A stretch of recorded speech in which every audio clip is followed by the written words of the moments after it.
Well now, how's my favorite god woken? His eyes glitter as he stands tall to tell the story, hands waving expressively. You can see it's a story he's used to telling, one he enjoys weaving for an audience. So, underneath the tavern in Driftwood, there's a place I feel right at home. A delightful little hive of scum and villainy. A few months back, I was relaxing down there after a job. Just a hint of Drudene. You know, a hint. All of a sudden, a tiger prowls in. I jump up, but everyone else is just ignoring it. And then he picks up my scent. His eyes turn blue, and he leaps to pounce on me. A fury of claws and teeth. I flip the table and start scrambling for my crossbow. Nowhere to be found. And by now, the tiger's right on top of my eyeballs. So I do the only thing I can think of. I summon Afrit, my soul wolf. And now everybody reacts. Screaming, scrambling around, pelting for the stairs. Drinks flying everywhere. And that pesky tiger? Nowhere to be seen. Turns out it was Drudene messing with me. Stronger stuff than I'm used to. Also turns out some people don't appreciate spectral wolves tearing up the place. So some people called magisters on me. Well, it's guarded by a grouchy-seeming dwarf named of Papa Thrash. But he's a real sweetheart once you get to know him. I love that password of his. Open minds and closed fists. An old lone wolf colleague of mine in disguise. Callow. He's hunting Godwoken, but don't worry. I didn't tell him our little secret. Poor fellow'd have an attack of the bloody flux if he knew what was really going on. Ifan bites his lip and laughs. That'll be tough for you to say without any teeth. But be my guest. Give it a whirl. Don't worry. I'm not going to hand you in for the bounty. Sure, you could do the very same to me. I think we should know who hunts us, and why. Just play it cool. We go in, we get answers, we leave. Nothing more to it than that. From the glint in his eye and the wicked smile he wears, you can tell he speaks in jest. All right. It has the potential to get messy. Very messy indeed. But I've got your back if you've got mine. No. No. Heard of? Yes. He's got a lot of pets. I heard he takes them as souvenirs after every contract he fulfills. But I'll be honest with you, I don't ask too many questions about why. I don't, want to know. Ifan raises an eyebrow and folds his arms, looking every inch the man you'd hate to run into in a dark alley at night. Of course I'm afraid of things. Heights, the dark, even spiders, truth be told. I just do things anyway. The fear doesn't go away, but my body is used to the rush by now. Keep going long enough and, well, the intensity is how you know you're alive. I would like to hear about where you grew up. I'm from the deserts of Mezd originally. My parents died when I was very young, no more than a cub. They were spice merchants, killed by bandits as we were trading on the forest roads. The elves nearby saved me afterwards. They found me hiding in a wagon and they took me in. Ifan bites his lip, hard enough to draw blood. They were my home until I was old enough to join the Order. Mother Melody always said I'd have a hard life. She saw it as fact, since I was born under the waxing moon. I was born under the dark moon. Ah, a mysterious one. Cool and analytical. That's about sums it up, yep. I've been striving my whole life to prove mine wrong. To, zero success. So far. How did you get your lone wolf moniker, the Silver Claw? Ifan smirks and shakes his head. I'll spare you the tall tales we usually tell. When a new cub joins up with the lone wolves, we interrogate them. Then, a very complex equation decides their new moniker. I don't remember all the questions, but I remember enough to give you a lone wolf name if you want one. So tell me this, which of these scenes attracts you the most? Anonymous in a busy city square, full of hollering crowds and overpowering scents. Ifan nods and raises his eyebrows, a slight smile brightening his face. And then, target in sight. What's your preferred execution method? A drop it here, a seasoning there.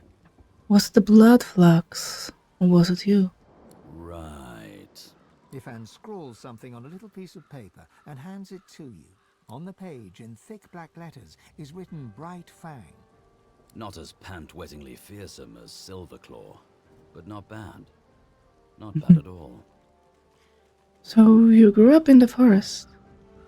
Do you have any tricks you could teach me? For sure. Always carry a snack. Ifan reaches into his tunic pocket and pulls out a strip of dried raw meat. He takes a tiny bite and offers the rest to you. Now, what else do I have to share?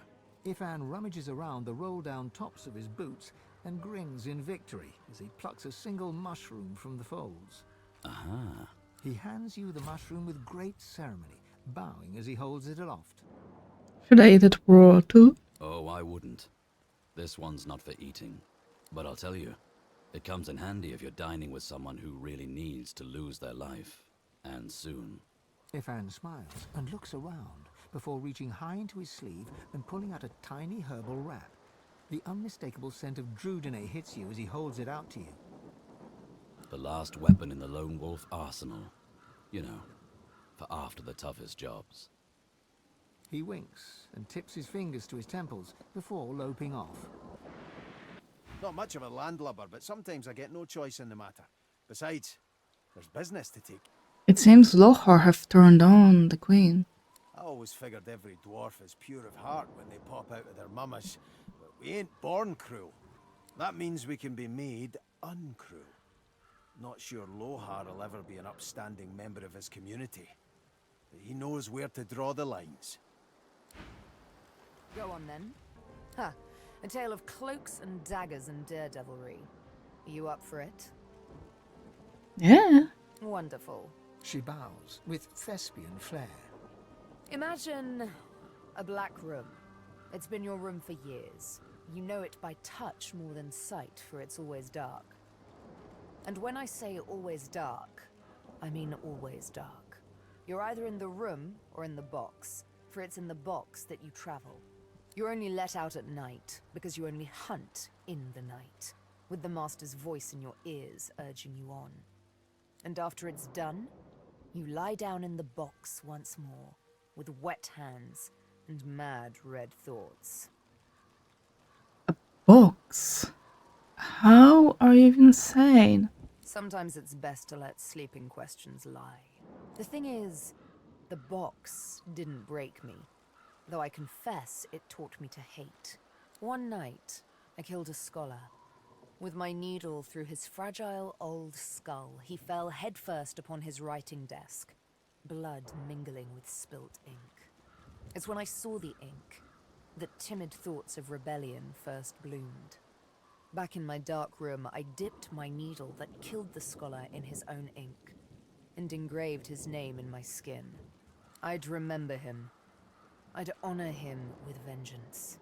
His name was the first, but many more followed. May I see the name? Of course. She bares her left arm and shows you the name. You softly run your finger across it. Mindarin. He was Turashar, a keeper of stories.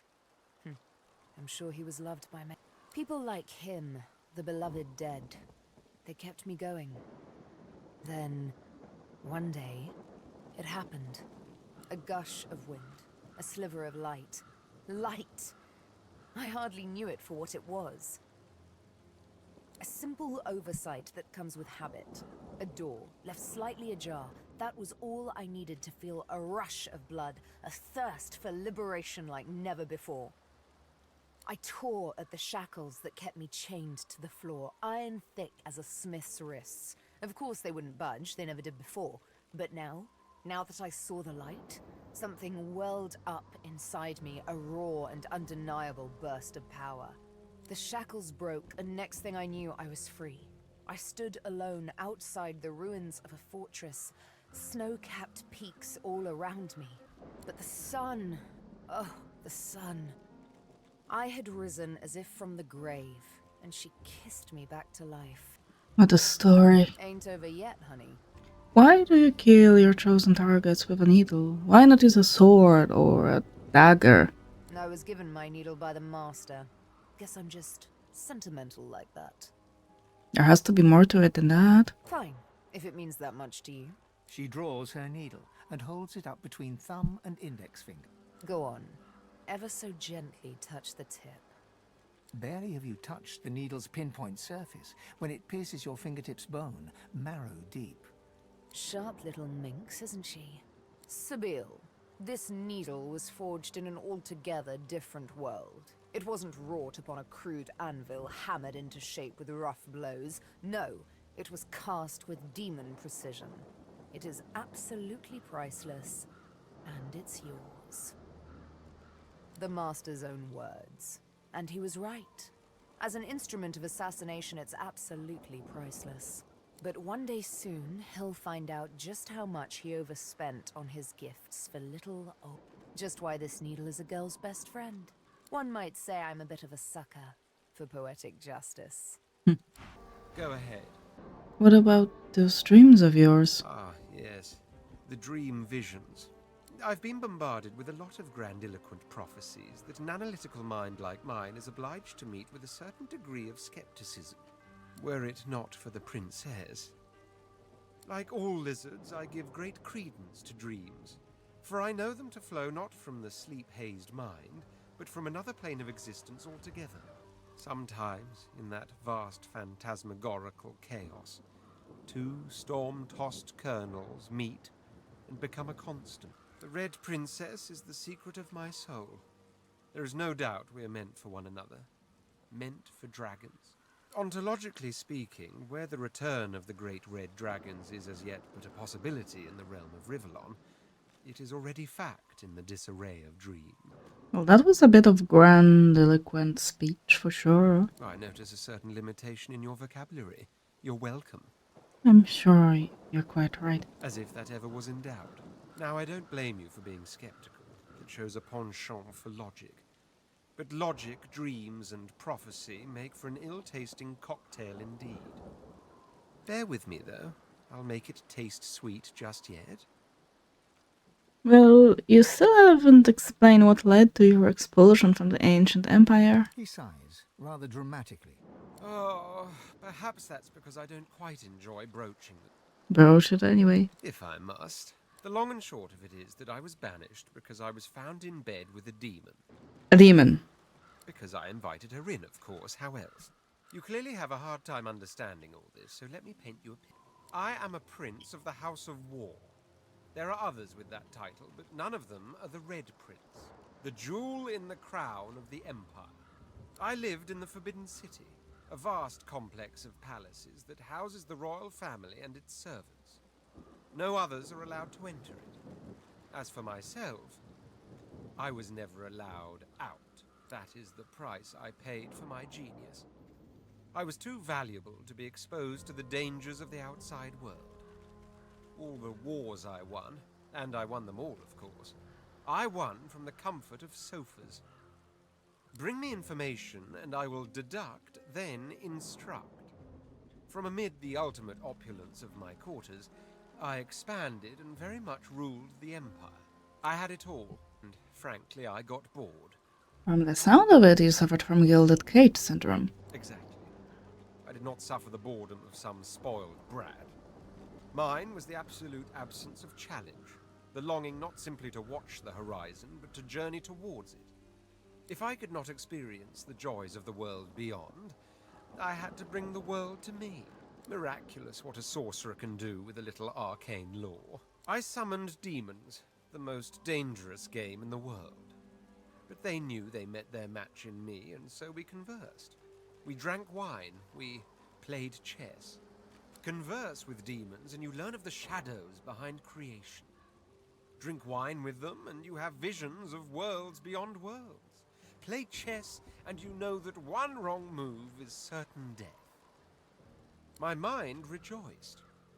Now for the body, I reasoned, so with a certain succubus, I spent nights that would surpass your understanding. That actually sounds exhilarating. So you do comprehend. I spent a whole year in the company of demons, every night atop the white library tower of my palace. It was my great study of existence. It was my supreme joy. Even if it led to your downfall. Yes, even if it led to my downfall. What happened next was simply unforeseen. One moonless night, the succubus that was my lover turned to me, fangs exposed. But I could tell from the glint in her eyes she wasn't bent on our usual fang play. There was no light in that glint. It was the darkness of the void, the wet darkness of spilt blood. And in short, I was afraid. I tried to move away, but it was too late. She was upon me. She had done it. She had outmaneuvered the Red Prince. Finally, I was vanquished. If the Red Prince was vanquished, then who are you? The Red Prince evil twin? How witty. Perhaps if I had a moustache to twirl, but... No, you can rest assured I'm quite unique. Of course, there's Sadher. But never mind that now. Now, where was I? Ah, yes. The succubus. She went for my neck, quick as a charging cobra, but then suddenly it's as if time ground to a halt. Something deep inside me welled up, a power I never knew I had. She simply froze under my stare. Then she screamed so abhorrent its ripples caused birds to fall dead from the sky. People covered their ears in vain as they went insane. The Imperial Guard forced itself into my chambers and found me with the succubus still on top of me. I believe the phrase is caught red-handed. How your royalty finds life on the road. At first, I admit it was all rather tiring. I was, after all, marched out of my own empire, and I've been hounded by the odd assassin ever since. After that came the indignity of the collar and incarceration. But ever since we decided to be so bold as to bid our farewell to Fort Joy by any means, it's all been rather fun. Oh, I could complain about the food and the lodgings and the sheer barbarity of the common folk. But in truth, all of that fits within the larger frame that is adventure. Adventure is precisely what my life was missing. It's good to hear you have taken such a liking to life on the road. Yes. As long as that road eventually leads all the way back to my throne, that is. Of course.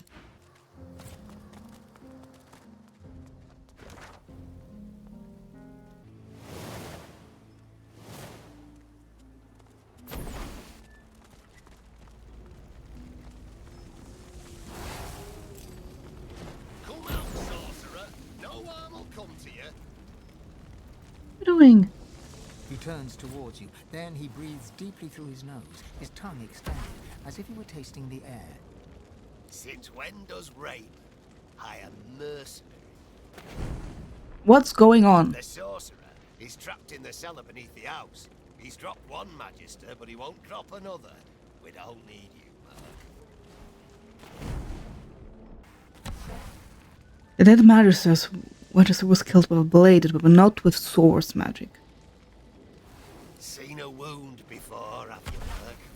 That blade was touched with sauce. Gilgallion suffered before he died. Between you and me, he went a little mad. That was no ordinary blade. That was a sorcerer's weapon. I'm taking over here. Step aside. These papers say you're an inquisitor. You don't look like an inquisitor. You don't smell like an inquisitor. Shut up. I am in charge now. Fine. The job's all yours. Of course, first you'll have to put the fire out. At least so you can reach the cellar hatch. Stand back, lads. The Merc's here's gonna show us how it's done. He's gonna bring the sorcerer out unarmed. Because between you and me, if he comes out here armed, we'll kill him on the spot.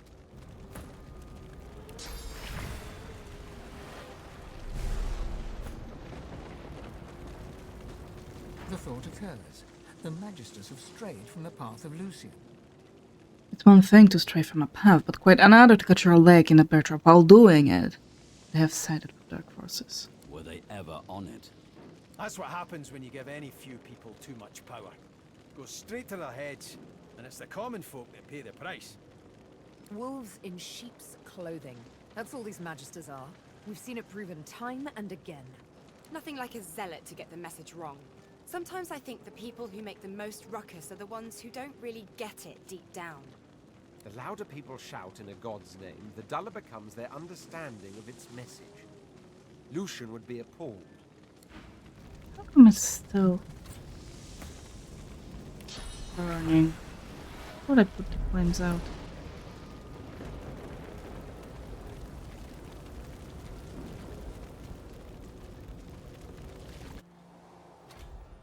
The man brandishes a sword, ready to fight.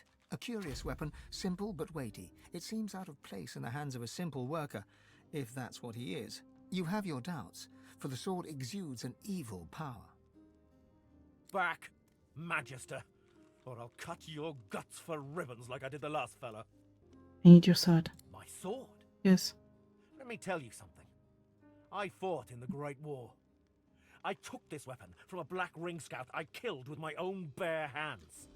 Then I came home to work, and work I did. And what was my reward? This.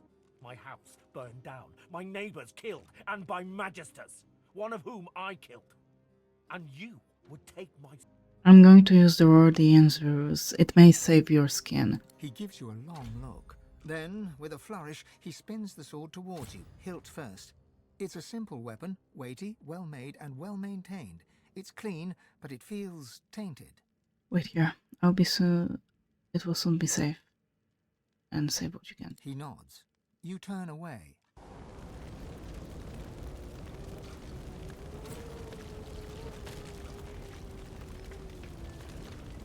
Oh, what? You are a fool. The man was no sorcerer. I'll be the judge of that, Merc. He's dead. You'll have to do better than that, Merc. I'll need proof. I don't care. I've had enough of you, Merc. Hey, lads! Get it! Get me? Okay. We'll see about that. I mean, the target is blocked.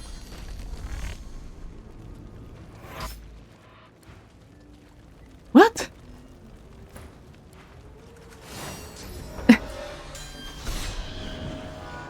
That was intriguing.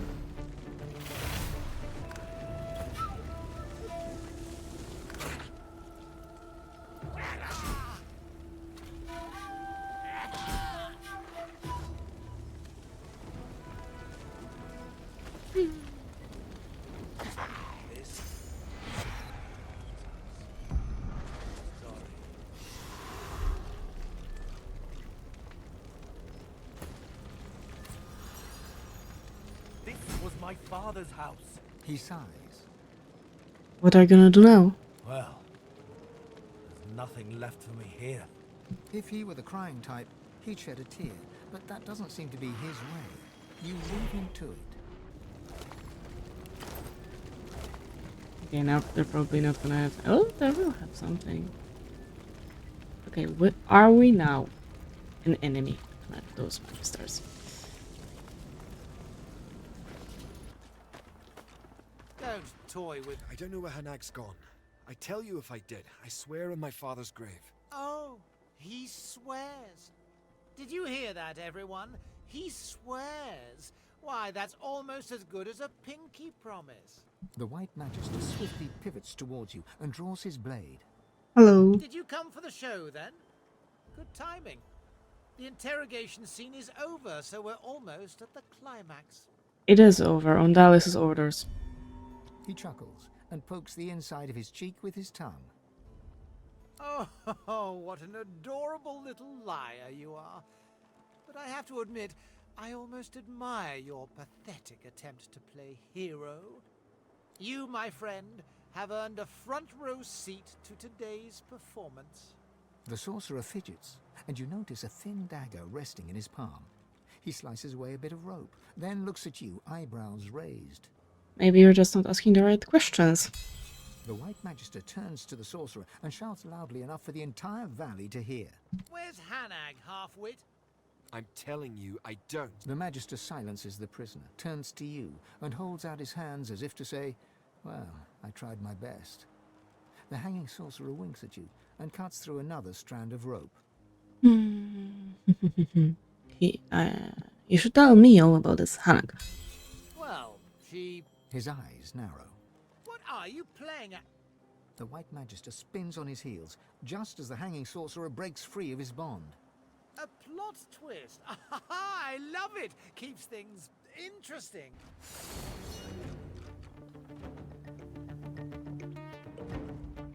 Damn you. Damn all of you. Where are you going?